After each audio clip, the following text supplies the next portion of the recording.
Entonces, con un tema que es bien importante que todos debiésemos manejar. Todo el que prescribe un antibiótico debiese interpretar la herramienta que nos permite saber si una bacteria es sensible o resistente y que nos permite saber si el antibiótico va a ejercer su efecto y a curar al paciente o cuál es la probabilidad de que esto fracase. ¿Por qué la pelea con las bacterias está perdida? Primero, pues porque son más, porque tienen mayor evolución y porque básicamente el ser humano es más bacteria que humano. Por cada célula humana tenemos 10 células bacterianas. En realidad somos como un caballito de Troya que lleva bacterias. Cuando Sir Alexander Fleming descubrió la penicilina accidentalmente por allá en los años 20, nunca se imaginó lo que vendría. No solo la gonorrea, iba a decir la gonorrea de Santiago, pero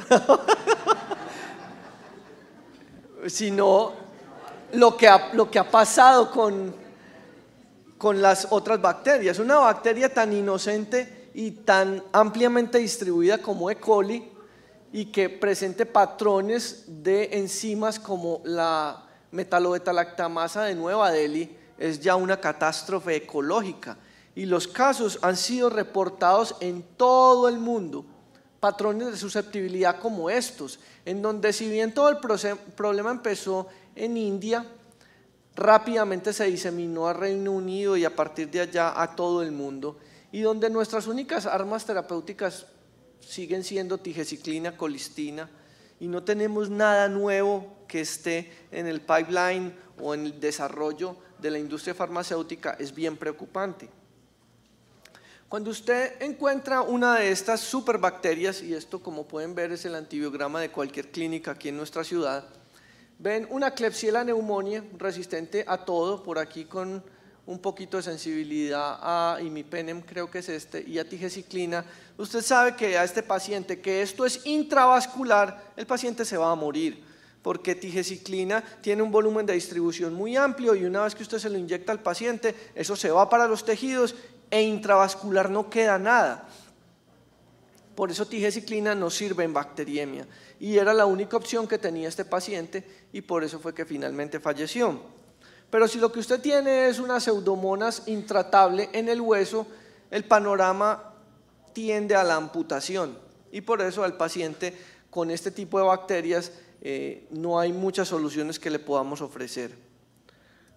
Cuando usted prescribe un antibiótico, el antibiótico, usted pone una dosis aquí en el día 1 y este efecto del antibiótico y los niveles del mismo van a perdurar durante meses, independiente si lo que usted trata es una infección urinaria o una infección respiratoria. Por eso, piense mejor la próxima vez que vaya a prescribir un antibiótico, porque el efecto colateral y el impacto de lo que usted está prescribiendo le va a durar a su paciente durante meses o incluso años. Mucho se ha preguntado sobre cuando un paciente queda colonizado o desarrolló una infección por un germen multiresistente, ¿cuánto tiempo lo debemos aislar? Y la respuesta es que nadie sabe, porque estudios como los que ven aquí publicados nos han demostrado que las bacterias se quedan viviendo en el ser humano, puesto que somos más bacteria que humano, y muchas de estas bacterias hacen parte de nuestra flora normal. Un agente muy particular en Estados Unidos que hizo un experimento y cogió enterococo resistente a vancomicina y se lo tomó. Además de la diarrea que les dio, después empezaron a medir la posibilidad de que hayan quedado colonizados. Pues bien, se cansaron de hacer coprocultivos porque años después seguían colonizados, porque enterococo hace parte de nuestra flora. Miren, las bacterias en el cuerpo humano compiten por espacio y por comida. Cuando usted se toma o prescribe un antibiótico, ese antibiótico va a dejar espacio y va a dejar comida para que otros gérmenes lleguen y ocupen ese nicho ecológico. Pues bien, cuando usted le da antibióticos al paciente hospitalizado, quita espacio, deja comida para que los gérmenes nosocomiales inicialmente colonicen y posteriormente, de acuerdo al sistema inmunológico del paciente, desarrollen la infección.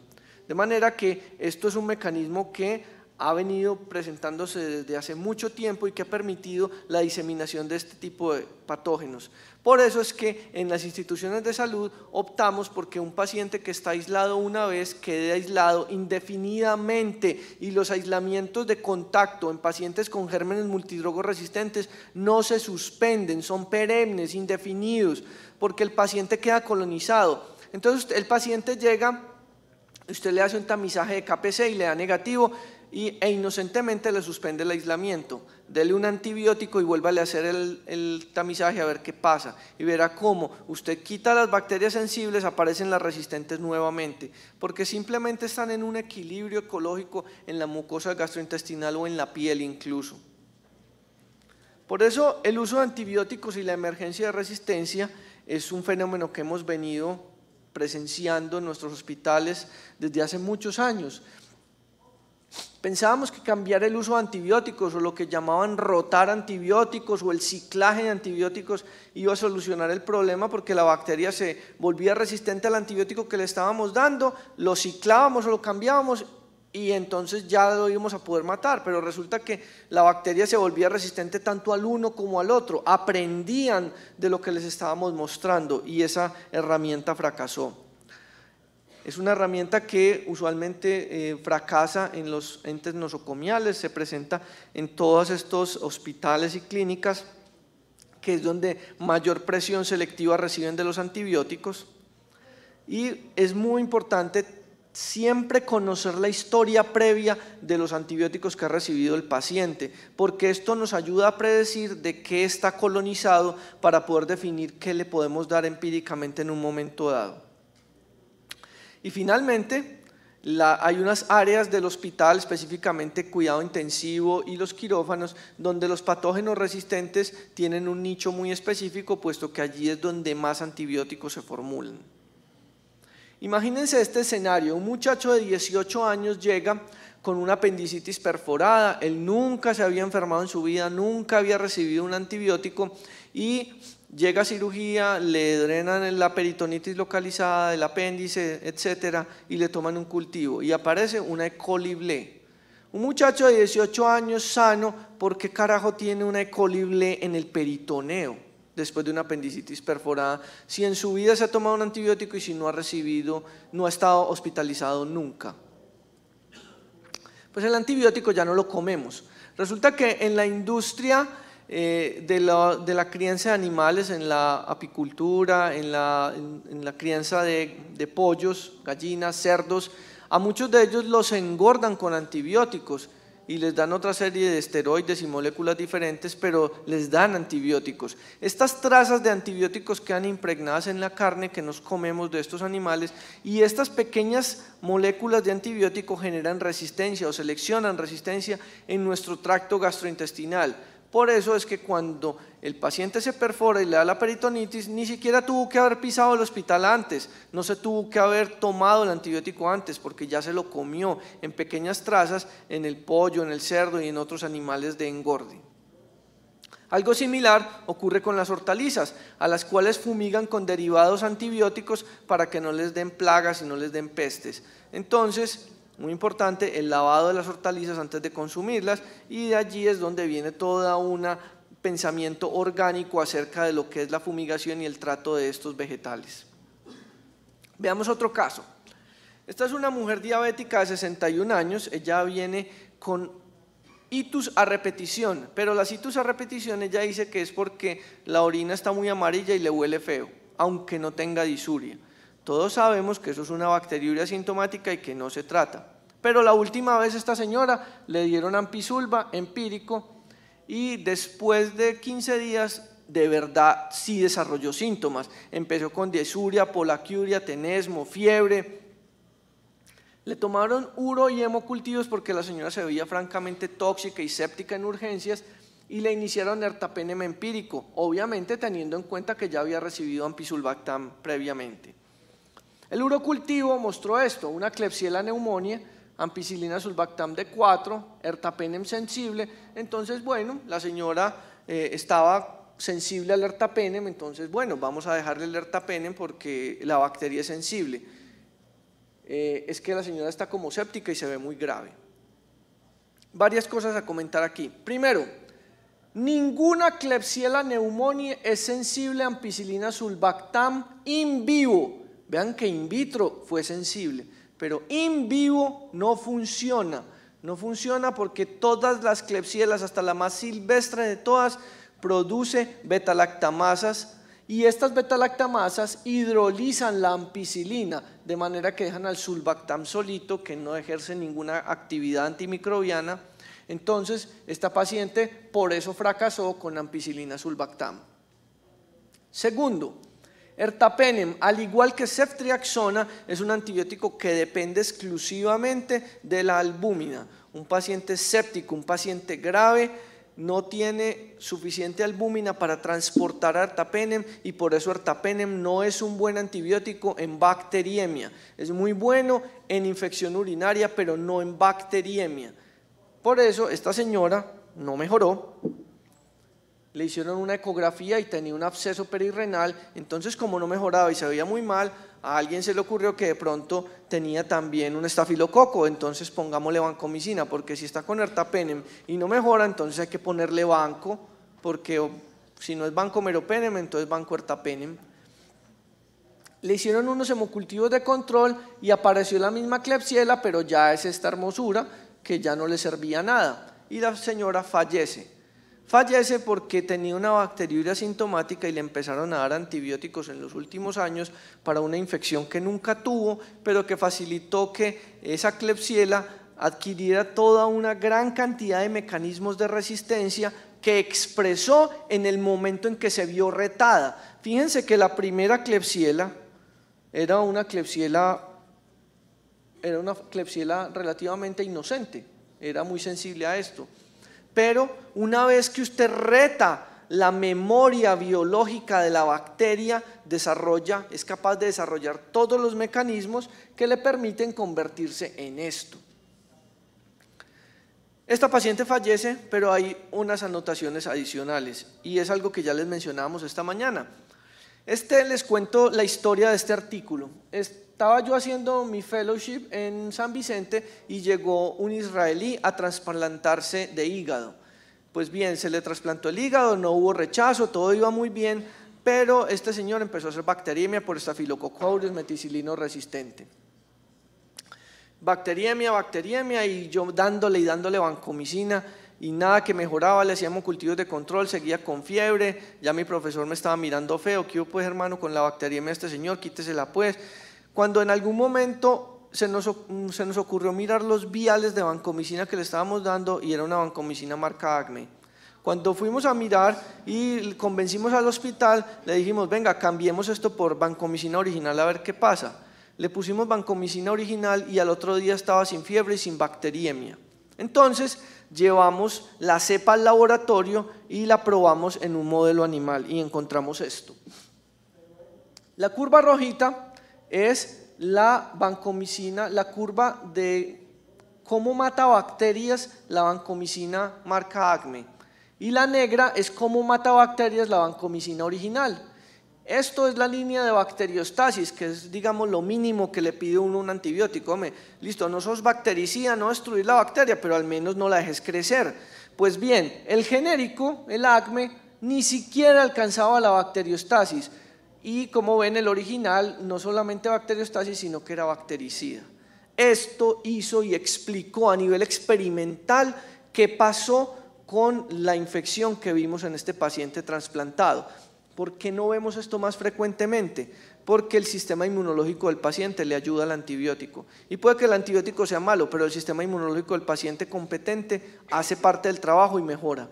Pero en un trasplantado, en un paciente en diálisis, en un paciente diabético mal controlado, un paciente con SIDA, en un anciano en cuidado intensivo, dependen absolutamente del antibiótico porque el sistema inmunológico está anulado.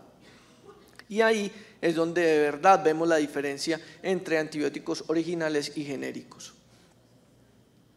La lectura interpretada del antibiograma asume una serie de premisas que usted debe tener en cuenta. Esta lectura analiza fenotipos, no te va a dar el genotipo de la bacteria, pero tú te puedes imaginar qué está haciendo la bacteria con base en lo que te está mostrando el antibiograma. Esto logra predecir mecanismos moleculares y establece obviamente tu probabilidad de éxito o fracaso. ¿Qué necesita un buen sistema de identificación? Que me diga no solamente que es enterococo, sino que me diga si es fecalis, si es gallinarum, si es faecium, que me diga si es estafilococo aureus, hemolíticus, qué tipo de germen estoy identificando en términos de género y especie. Me debe decir la susceptibilidad y la resistencia en combinaciones con inhibidores, pero siempre me debe dar la MIC o la concentración inhibitoria mínima. Un antibiograma que me dice ampicilina resistente, me dejan las mismas.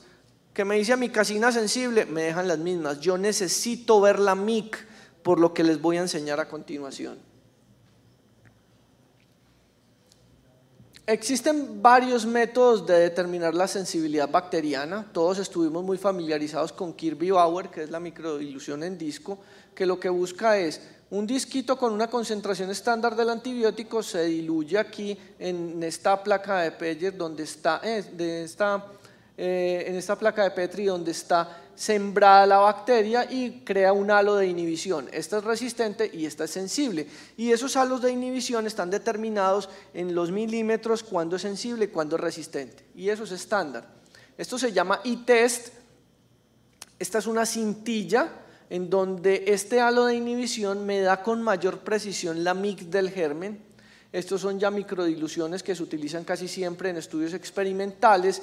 Y los métodos automatizados, que es lo que utilizamos hoy, como el Vitek, el Microscan, el Phoenix, etc. Este fenotipo lo que nos va a decir es que si es susceptible, el desenlace es de éxito a las dosis usuales del antibiótico. Intermedio siempre debe ser interpretado como resistente, a menos que no haya otras opciones terapéuticas, en cuyo caso uno puede utilizarlo pero a dosis altas, casi tóxicas del antibiótico. Y resistente es que siempre va a conllevar al fracaso. Pero miremos en detalle qué es una MIC. Las poblaciones bacterianas en cualquier muestra se distribuyen así, en una curva gaussiana. Lo que permite entonces que cuando usted obtiene el cultivo, lo que obtiene es el promedio de la población bacteriana que tiene el paciente en un momento dado. Supongamos que esto es una orina, entonces el promedio de la población bacteriana en esta orina tienen estas características. Pero en el extremo van a haber unas cepas de esa misma población. Si llamamos a esto E. coli, van a haber un promedio de E. coli, y aquí van a haber unas E. coli con unas MIC más resistentes y también unas E. coli más sensibles. De la población heterogénea en general de esta E. coli, que se distribuyen en una curva gaussiana, van a haber unas más sensibles y unas más resistentes. Cuando usted les da el antibiótico, se mueren las sensibles y van quedando las resistentes, y finalmente es el fenómeno de resistencia lo que nos va a quedar. Entonces, la resistencia no aparece. La resistencia siempre estuvo ahí. Lo que usted hizo con el antibiótico fue seleccionar poblaciones bacterianas para lograr esto. Y es que usted tenía inicialmente la curva gaussiana aquí, este era su promedio cuando eran sensibles. Usted le dio el antibiótico, no drenó el absceso, o no debridó el hueso, no debridó la herida. Entonces la siguiente recaída ya son por gérmenes resistentes, y entonces usted dice, se volvió resistente. No se volvió, se seleccionó resistencia. Veamos un ejemplo. En esta placa de Petri usted ve una población en promedio de 10 a la 5 unidades formadoras de colonia de E. coli, y la va a someter a las diferentes concentraciones del disco. Pues bien, aquí usted tiene un paciente con un absceso perinefrítico enorme. A este absceso le caben 10 a la 15 unidades formadoras de colonia. Entonces, el efecto inóculo se refiere a la cantidad de enzimas que pueden producir esta E. coli para inactivar el antibiótico. Puede que no sean suficientes 10 a la 5, pero cuando usted ya tiene 10 a la 15, el antibiótico se anula. Por eso hay antibióticos que usted ve que in vitro funcionan bien, pero in vivo no lo hacen. Y es de aquí la importancia de cuando usted tiene abscesos, secuestros, colecciones, heridas necróticas, hay que debridarlas. El antibiótico no puede con esta cantidad de bacterias y esta cantidad de enzimas. Así diga sensible aquí, porque el efecto inóculo, la cantidad tan enorme de bacterias, supera por mucho lo que usted puede predecir a nivel in vitro. El fenómeno de resistencia es un fenómeno dinámico, no se da todo o nada, incluso a veces es reversible. Usted debe conocer los patrones de resistencia natural. Ya les mencionaba, Klebsiella es naturalmente resistente a ampicilina.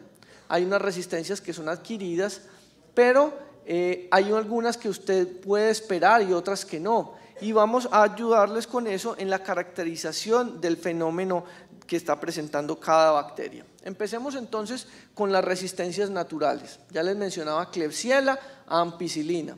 Esta, que es una muy nosocomial, Stenotrophomonas maltophilia, es resistente a todo, excepto al trimetoprim. Entonces es muy importante que a usted no le reporten todo a lo que es resistente, sino que le responden a lo que es sensible. Morganella hace parte del grupo de los AMC, por lo tanto es resistente a casi todos los betalactámicos y, muy importante, también intrínsecamente resistente a colistina. Por eso es que colistina hoy en día no es la solución a todos nuestros problemas, porque ya en la naturaleza hay bacterias que naturalmente son resistentes a este antibiótico. Proteus es un problema en los hospitales, porque no solamente es resistente a colistina, sino también a tigecyclina. Entonces veíamos en el ejemplo de las NDMI1 que son solamente sensibles a colistina y tigecyclina.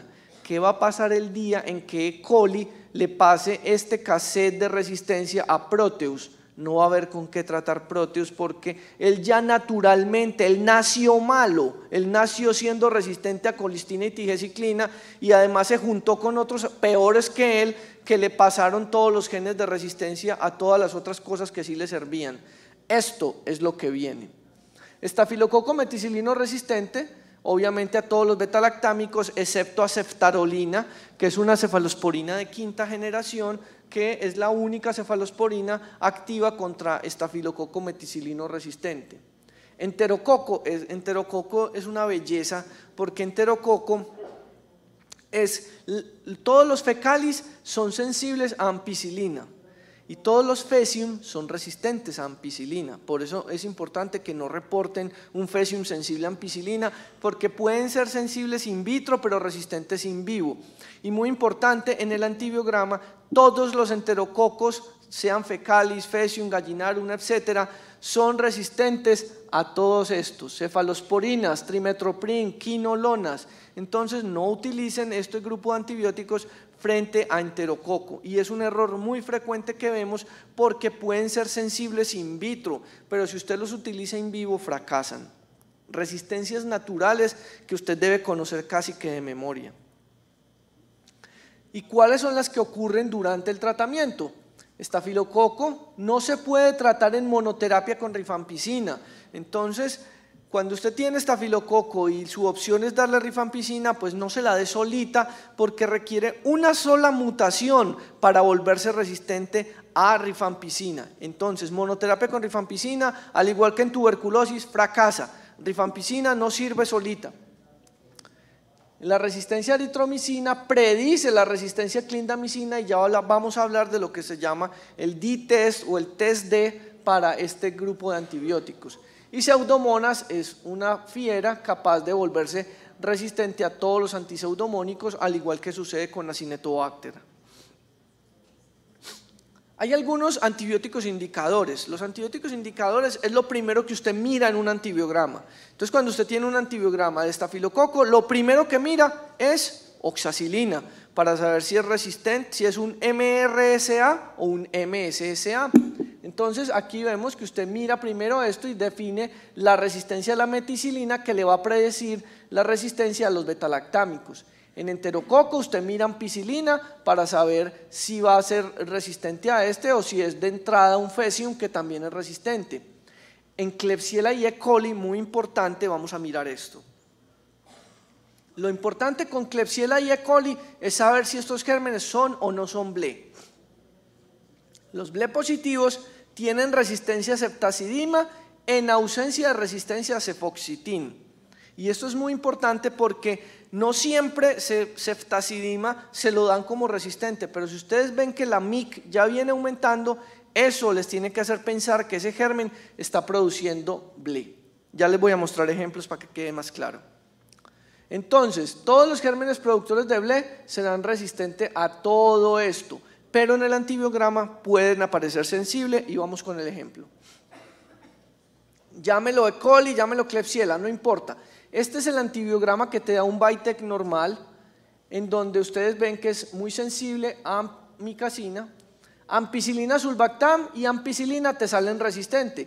Si es Klebsiella, pues por ser Klebsiella simplemente, y si es E. coli, porque está con un grupo de penicilinasas que lo hacen resistente. Pero miren, ceftazidima resistente, cefotaxima resistente. Cuando usted ya ve cefalosporinas de tercera que están resistentes, ese germen es un productor de ble, pero el laboratorio puede que se demore en darle ese informe mientras hace una prueba selectora de ble. Quiero llamarle la atención sobre algo aquí y miren esto, cefepime y piptazo sensible, pero piptazo ya con una MIC aumentada. Por eso a mí no me sirve interpretar un antibiograma que no me diga la MIC, me tiene que decir la MIC, no me puede decir solamente S y Rs, deme la MIC para yo poderla interpretar, porque aquí usted me dice sensible y yo le prescribo piptazo, pero con una MIC de 16 tengo muchas probabilidades de fracasar. Entonces, en un germen con un patrón de ble, cefepime y piptazo serán buenas opciones. Miren lo que pasa entonces, y la idea es que cuando el laboratorio me confirme la presencia de ble, me cambie el reporte, y aunque la MIC sea bajita, el reporte debe aparecer como resistente, porque estas, al igual que piptazo, no son opciones para tratar gérmenes productores de ble en infecciones amenazantes de la vida.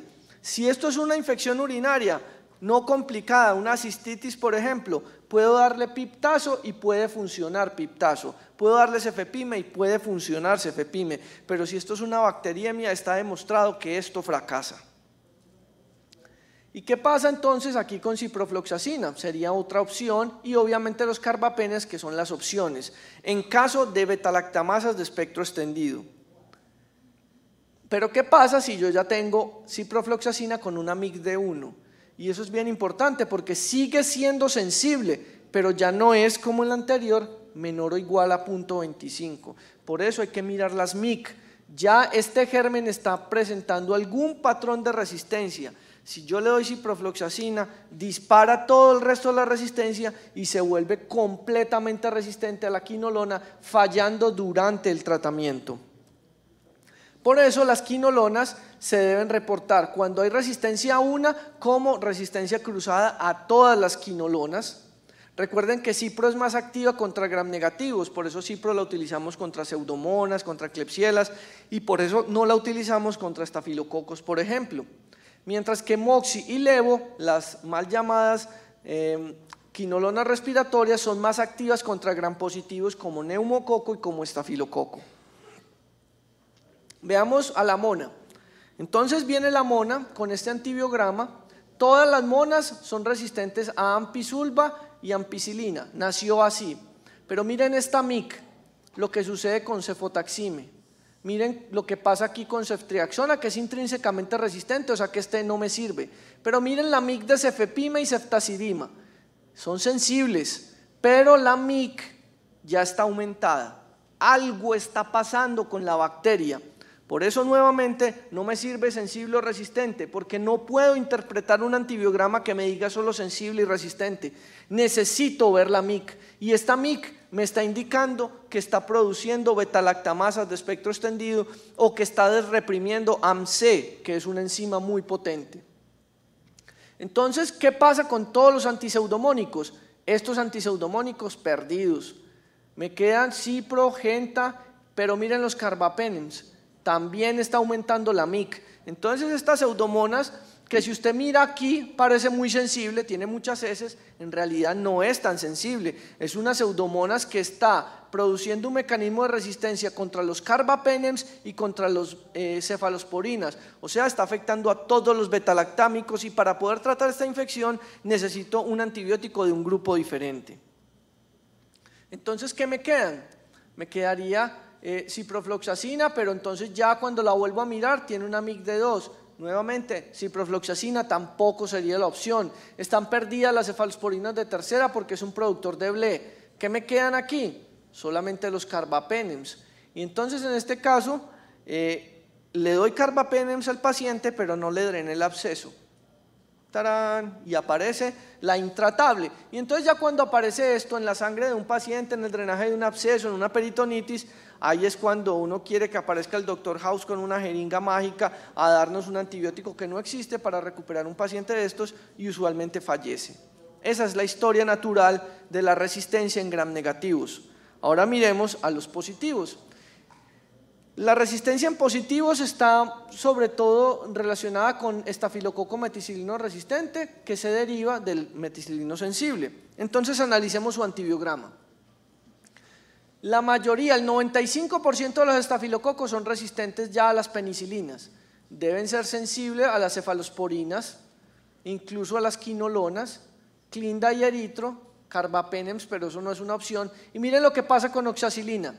Ya la MIC en oxacilina ha venido aumentando, entonces ya es 0.5, 1. A diferencia de lo que sucede con los gram negativos, aquí sí puedo tratar con oxacilina, porque este mecanismo de resistencia lo puedo sobrepasar con dosis altas de oxacilina o con cefazolina. Penicilinas perdidas y estos otros antibióticos que no voy a utilizar en un germen sensible.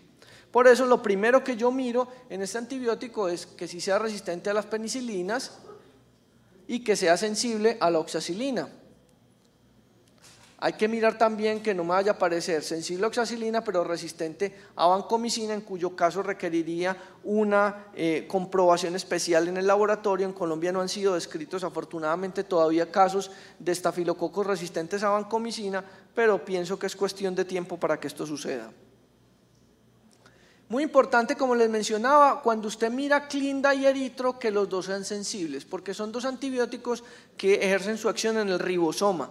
Entonces, miren que estos dos antibióticos sean sensibles. En el resistente, entonces ya tenemos oxacilina resistente, como pueden ver acá, que es el antibiótico índice para este grupo de gérmenes. Luego miramos que sí sea sensible a vancomicina, en cuyo caso el antibiótico de elección es vancomicina, a menos que el paciente tenga falla renal. Y miramos clindamicina, pero miren el fenómeno que les quiero mostrar aquí es eritromicina resistente con clindamicina sensible.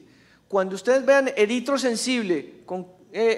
resistente con clinda sensible, hay que hacer D-test, porque esto puede inducir la resistencia de clindamicina durante el tratamiento. ¿Y en qué consiste esto? En que hay unos genes inducibles que codifican este sistema MLSB, macrólidos, lincosánidos y estratogamina B. Lo que hace esto es lo que les ejemplifico aquí. Tenemos entonces eritro resistente con clinda sensible. Lo que hacemos es poner en un agar un disco de eritromicina y un disco de clindamicina al más o menos 2 centímetros. Y como ven que clindamicina es sensible, crea un halo de inhibición, pero este halo de inhibición se achata aquí cuando está en contacto con eritromicina formando una D, por eso se llama D-test. Esta D nos indica que durante el tratamiento, si le doy clindamicina, el germen va a desarrollar esta resistencia y va a fracasar durante el tratamiento. Por eso, cuando vean esto, hacen D-test, y si el D-test, como en este caso, es positivo, aquí me deben pasar resistente clindamicina. A diferencia de este otro caso, en donde es una mutación mediada por este gen, en donde solamente es resistente a eritro, y vean que no hay el achatamiento de la D aquí, por lo tanto aquí sí puedo utilizar a clindamicina. Finalmente, con enterococo tenemos la resistencia a ampicilina como el antibiótico marcador. Y aquí es importante tener en cuenta, como les mencionaba, la resistencia intrínseca a todas las cefalosporinas. Por eso ustedes nunca van a tratar un enterococo con ceftriaxona, con cefepime, etc. Nunca le vamos a dar a enterococo clindamicina ni trimetoprim, ni mucho menos le vamos a dar quinolonas. Lo importante aquí es poder confirmar la sensibilidad a ampicilina en enterococo fecalis, lo cual hace que también sea sensible a imipenem y a piptazo. pero van a ver que en el antibiograma no les reportan ni imipenem ni piptazo, pero si es sensible a ampicilina y ampicilina sulbactam, es sensible también a imipenem y a piptazo. Si es resistente a ampicilina, es resistente a imipenem y a piptazo. Veamos el ejemplo entonces. Aquí tenemos un enterococo fecalis sensible a ampicilina. Lo ideal es que aunque aquí fuera sensible, siempre me reporten resistente cipro. Y estos otros antibióticos son opciones. Vancomicina siempre va a ser opción. Quinupristin, dalfopristin no hay en Colombia. Entonces empezamos por la ampicilina y si es posible mirar si hay sinergismo con aminoglicósidos. Si el enterococo es resistente a ampicilina, la siguiente opción es vancomicina. Por eso es el antibiótico que a continuación miramos.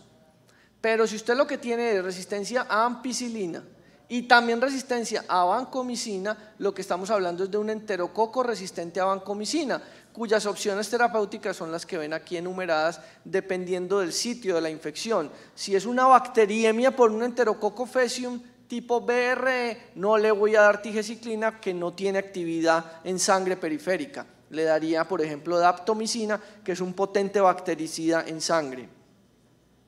De manera que aunque el panorama de la resistencia nos tiene del cuello, hay que seguir luchando con lo que tenemos y la idea es poder crear grupos interdisciplinarios que nos permitan actuar en conjunto y hacer más tratamientos dirigidos y menos tratamientos empíricos.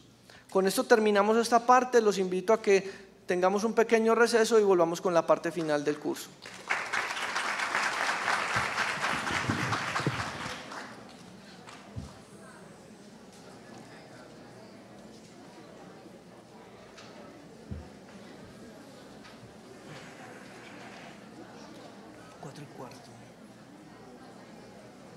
Max, maldito.